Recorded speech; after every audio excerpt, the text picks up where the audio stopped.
হরে কৃষ্ণ সবাইকে। সবাই কেমন আছো? আশা করি সবাই ভালো আছো। তো চলো, আমরা নিয়ে এসেছি আবার প্রভুপাদের যে লীলামৃত বলতে পারো, প্রভুপাদের জীবনী বলতে পারো, যেটা যে যেরকমভাবে বলতে পারে। তো আমার তো গ্রন্থটা খুব ভালো লাগছে। আমি তো মানে ভাবছি যে তোমাদেরকে শোনাই, তোমরা মন দিয়ে শ্রবণ করো। কেন শ্রবণে প্রভুপাদের জীবন শোনা আমাদের খুব গুরুত্বপূর্ণ। যে জীবনে মানুষকে কতটা কঠিন হলে তবে ভগবানকে পাওয়া এত সোজা নয়। তো সেই জন্য সবাই অনেক বড় বড় আচার্য গুরুদেবরা সবাই তাদের নিষ্ঠাভাবে ভগবানের সেবা করছে। আমরা তো এই মানে চিঠি মাত্র।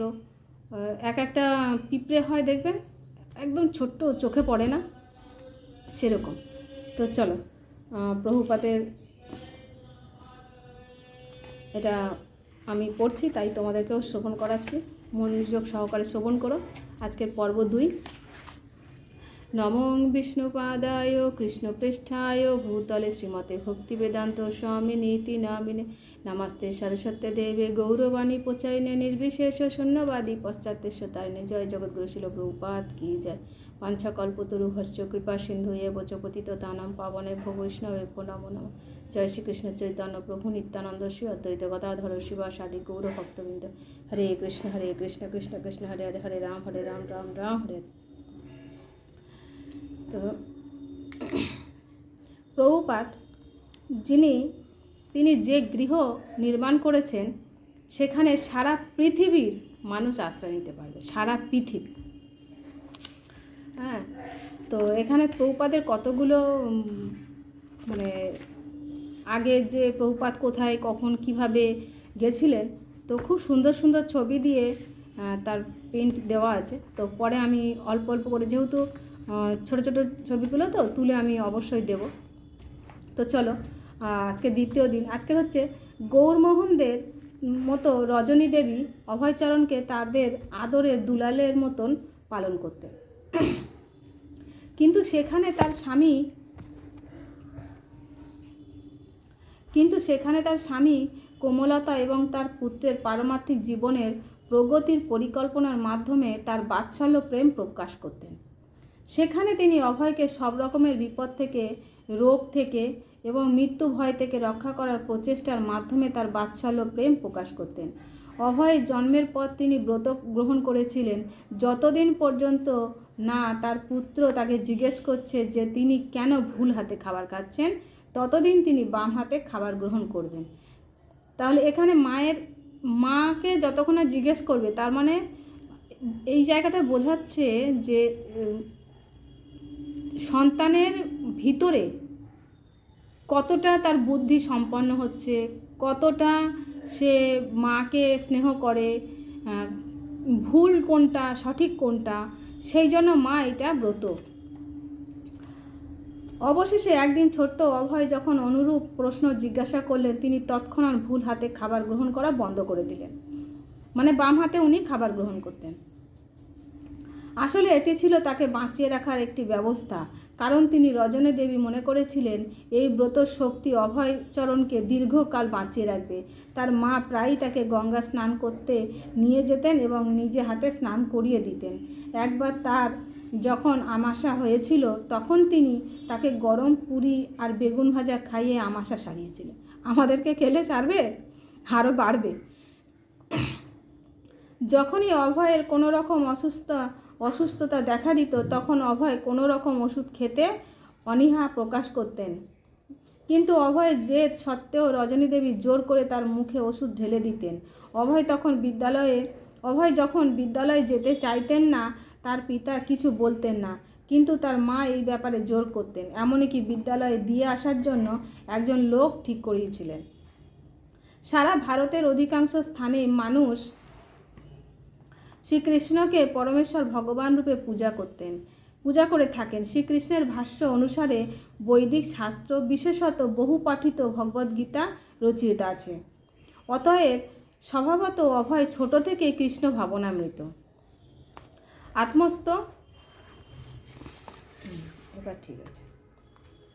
আত্মস্থ করেছিলেন। অধিকন্ত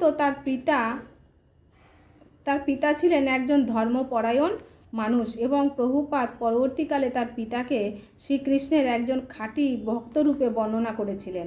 এমনকি শিশু অবস্থায় অভয় যখন ভালো করে হাঁটতে শেখেননি, সেই সময় তার পিতা রাধা গোবিন্দর মন্দির নামক কাছাকাছি এক মন্দিরে অভয়কে নিয়ে যেতেন। পরবর্তী জীবনে শিল প্রভুপাদ স্মৃতিচারণ করেছিলেন রাধা গোবিন্দর মন্দিরের দরজার কাছে দাঁড়িয়ে ঘণ্টা খানেক রাধা গোবিন্দ বিগ্রহকে প্রার্থনা নিবেদন করতেন। কমল নয়নের সেই বিগ্রহ ছিল অত্যন্ত সুন্দর। প্রতি বৎসর কলকাতায় যখন জগন্নাথ দেবের রথ উৎসব হতো তা দেখে অভয়চরণ গভীরভাবে অভিভূত হতেন। কলকাতায় সবচাইতে বড় রথযাত্রা ছিল মল্লিকদের রথযাত্রা। তাতে জগন্নাথ, বলদেব এবং সুভদ্রা নিয়ে 3টি রথ বেরোতো। রাধা গোবিন্দ মন্দির থেকে এই রথযাত্রা শুরু হতো এবং হ্যারিসন রোড দিয়ে কিছুটা গিয়ে তারপর আবার ফিরে আসতো। সেদিন মন্দির কর্তৃপক্ষ জনসাধারণকে প্রচুর পরিমাণে শ্রী জগন্নাথ দেবের প্রসাদ বিতরণ করেন। সারা ভারতের সব কয়টি বড় বড় শহরে রথযাত্রা মহোৎসব অনুষ্ঠিত হতো, কিন্তু কলকাতায় 300 মাইল দক্ষিণে উড়িষ্যায় জগন্নাথপুরীর রথযাত্রা, সেটি হচ্ছে আদি রথযাত্রা এবং সেখানে প্রতি বছর লক্ষ লক্ষ মানুষের সমাগম হয়। শ্রীকৃষ্ণের এক অপ্রাকৃত লীলাকে কেন্দ্র করে গত শত শত বছর ধরে জগন্নাথপুরীতে 3টি 45 ফুট উঁচু রথে জগন্নাথ, বলদেব এবং সুভদ্রাকে নিয়ে হাজার হাজার মানুষ 2 মাইল দীর্ঘ পথ অতিক্রম করে রথকে গুন্ডিচা মন্দিরে নিয়ে যেত। অভয়চরণ শুনেছিল 400 বছর আগে কিভাবে শ্রী চৈতন্য মহাপ্রভু পুরীর রথযাত্রা মহা উৎসব তার পার্শ্বদের নিয়ে কীর্তন করে নৃত্য করতেন। তিনি মাঝে মাঝে রেলওয়ের টাইম টেবিল দেখতেন অথবা লোককে জিজ্ঞাসা করতেন বৃন্দাবন এবং পুরী যাওয়ার ভাড়া কত। তখন অভয়চরণ অনেক ছোট ছিলেন। তিনি ভাবতেন যে সেই টাকা জোগাড় করে তিনি সেখানে যাবেন। অভয়চরণ চাইতেন যে তিনি রথ তৈরি করে রথযাত্রা মহা উৎসব অনুষ্ঠান করবেন এবং সেই জন্য তিনি পিতার সাহায্য প্রার্থনা করেছিলেন। গৌরমোহন তাকে 3 ফুট উঁচু একটি ব্যবহার হতো আগে ব্যবহৃত রথ এনে দেন। পিতা পুত্র মিলিতভাবে 16টি কাঠের থাম দিয়ে জুড়ে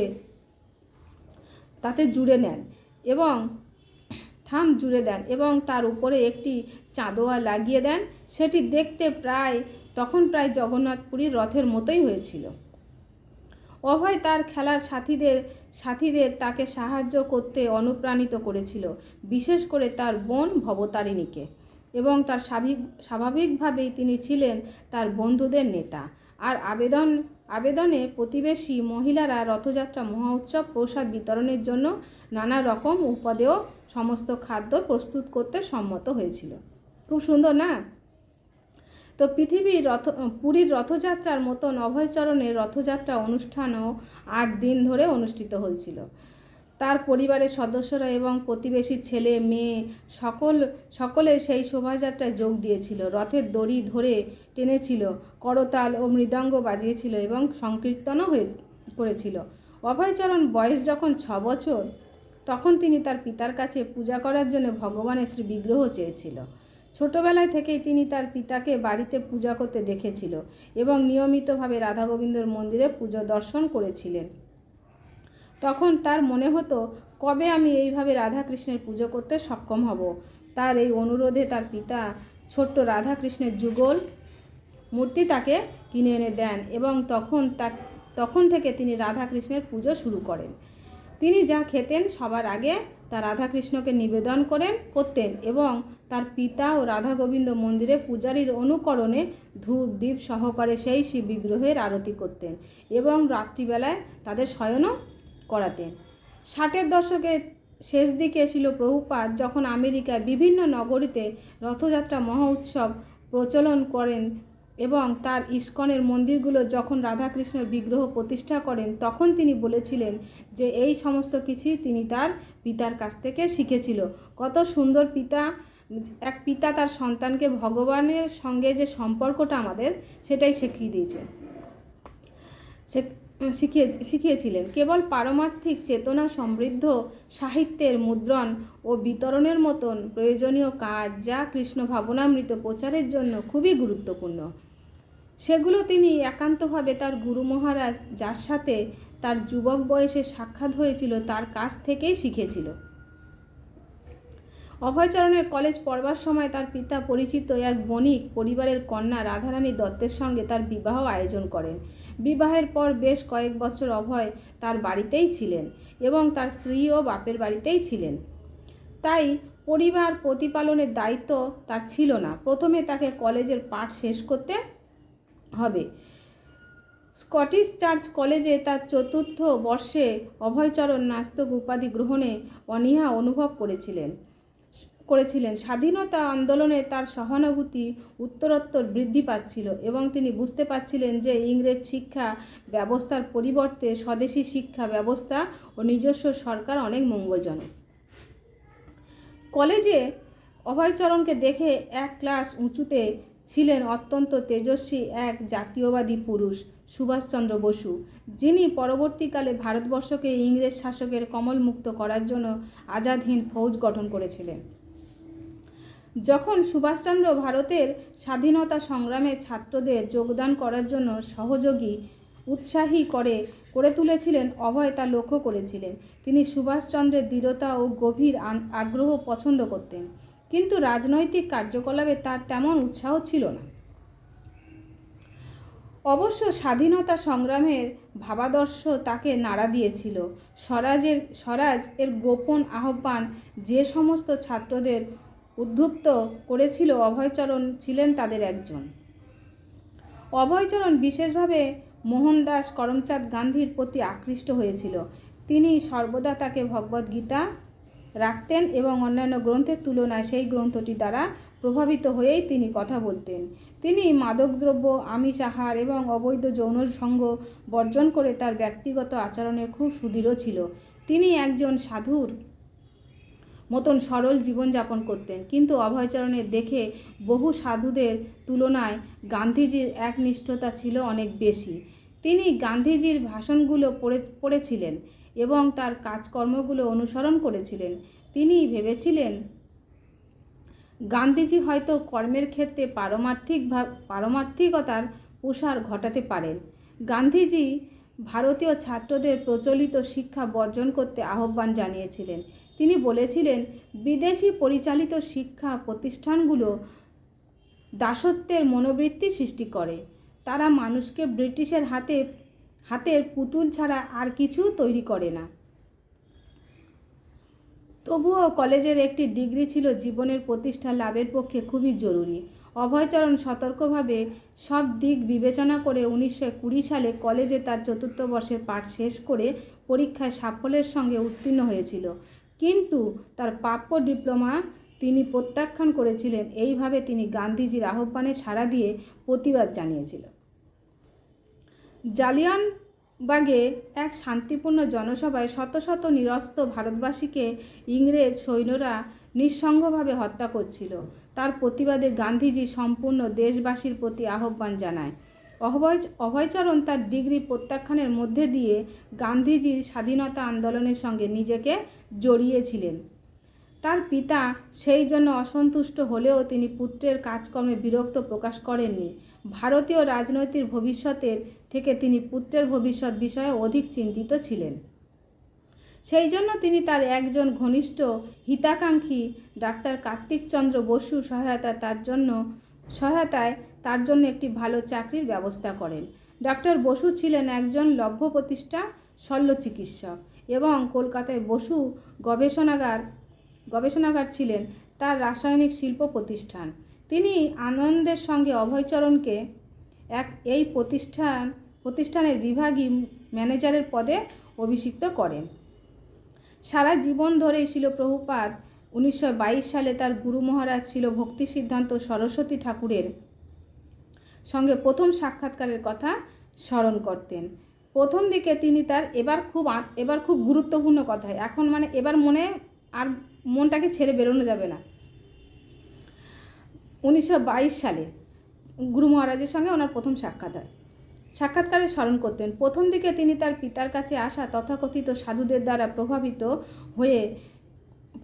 হয়ে ছিল ভক্তি সিদ্ধান্ত সরস্বতী ঠাকুরের সঙ্গে সাক্ষাৎ করতে চাননি, কিন্তু যেহেতু অনেক রকমের সাধু থাকে তো তার জন্য ওনার মনের মধ্যে একটু খোঁট ছিল। কিন্তু তার একজন বন্ধুর উৎসাহে তিনি গৌড়ীয় মঠে দোতলায় ছাদে ভক্তিসিদ্ধান্ত সরস্বতী ঠাকুরের সঙ্গে দেখা করতে যান।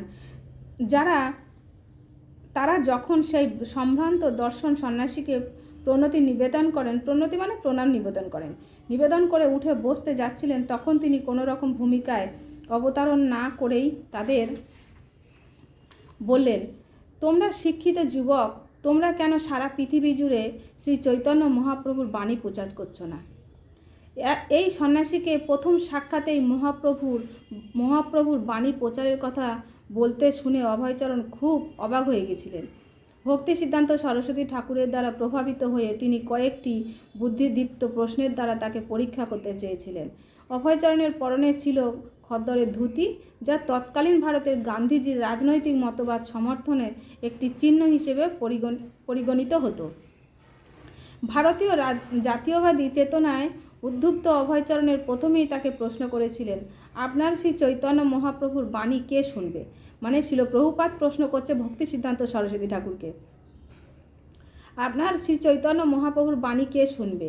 আমরা একটি পরনির্ভর দেশের অধিবাসী। প্রথমে ভারতবর্ষকে স্বাধীন হতে হবে, তা না হলে ব্রিটিশ শাসনের অধীনে আপনি কিভাবে ভারতীয় সংস্কৃতির ভাষা প্রসার করবেন? শিল ভক্তি সিদ্ধান্ত সরস্বতী ঠাকুর উত্তর দিয়েছিলেন যে কৃষ্ণ ভাবনামৃত ভারতীয় রাজনৈতিক পরিবর্তনের জন্য অপেক্ষা করে থাকতে পারে না, আর তা কোনো শাসকের উপর নির্ভরশীল নয়। কৃষ্ণ ভাবনামৃত এতই গুরুত্বপূর্ণ যে তা প্রতীক্ষা করতে পারে না।